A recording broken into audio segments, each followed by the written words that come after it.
You know, you look at two scrimmages, and I think our guys saw that you can't make routine mistakes and expect to win a game.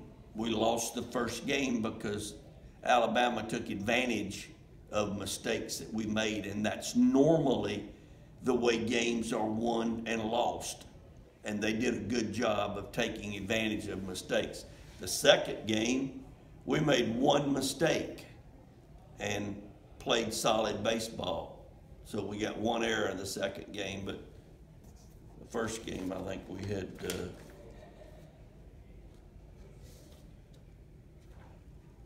we had some gifts because we had more than one error. There's more than one error in my book anyway.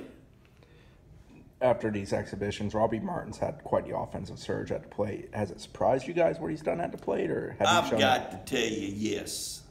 Robbie Martin has surprised me. You sometimes see that. Young guys come in here, they're getting an opportunity to play at Florida State. They're good athletes, but maybe some things happened last year in their high school year that didn't go well for them, and then all of a sudden they just turned it on and got a lot of confidence, and Robbie Martin has certainly been there. Hey, I didn't know you were here. I was sneaking up on you. Yes, you were. All in all, how pleased are you with the pitching through these exhibitions? All in all, very pleased. A lot of young arms tonight. We saw some things that we know we've got to get better at in that area. But tell you what, there's as much depth on the mound that I've ever had. And I'll just be honest with you, I've never had this much depth. But it also means we ain't done nothing yet. We might have depth, but we haven't done anything. Depth doesn't always win for you. Depth just keeps everybody in line, keeps everybody hustling. And that's good, because that's the kind of team you want to have, everybody on their toes, nobody able to so-called relax and think they've got this thing all figured out. But Robbie Martin has certainly been a surprise to us, and I'm very, very pleased with our pitching staff. Velez has had a couple of nice outings for you, so in the exhibition games. Is he a candidate to be maybe the midweek starter to start the year? I would say that he's in line to compete for that spot. We want to be careful that we don't get too many left-handers unavailable for the weekend. Because when you're playing the teams that we're playing in our league, and of course the University of Florida and Central Florida and South Florida, you've got to have lefties and righties in the bullpen to compete in the 7th, 8th, and 9th. And not that we wouldn't take a Jonas Scalaro and possibly look at him as our 4th starter. We were talking about that tonight, as a matter of fact. But then one of the coaches looked at me and said, "You're gonna have a hard time with that, aren't you?" And I said, "Yeah, I am."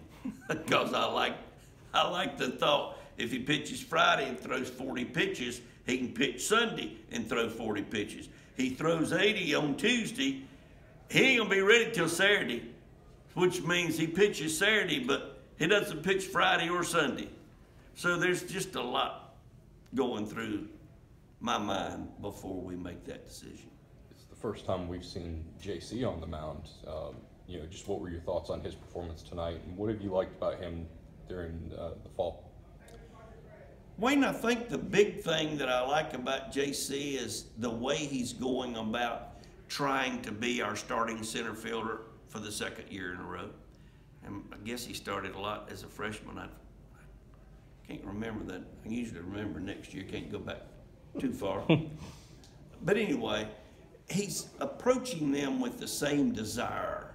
I mean, the pitching part, his freshman year, he's 18 years old. So, I mean, it's a lot different approach. He didn't really look like he wanted to pitch that much as a freshman. Now, he knows he's got a lot to work on, but his arm strength is much more than he had 2 years ago. So he's throwing a fastball 90-92 with a very good slider and a workable change. He is a guy that you look at as, hey, can this guy be a late inning guy for us? I mean, you never know. He's certainly not intimidated. He's certainly got the experience that it takes to pitch in that role.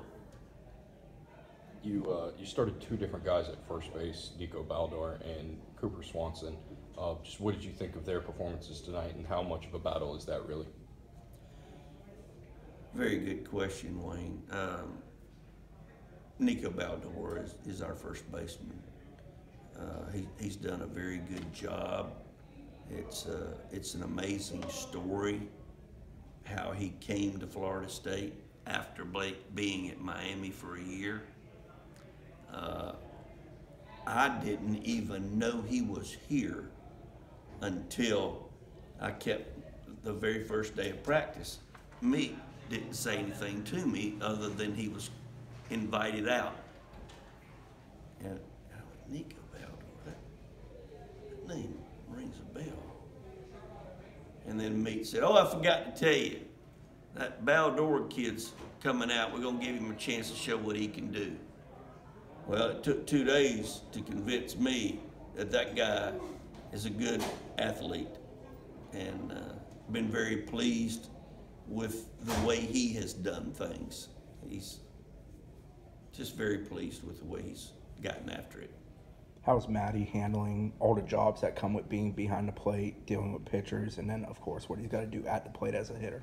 Got to learn every day. Every day has to be a learning curve, learning situation for him. Because as a freshman, there's so much that goes on in college baseball that many people don't understand, from working with the pitcher, from working with the pitching coach, from working with your teammates.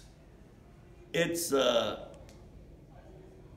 still, to me, the second most important position on the team, no doubt.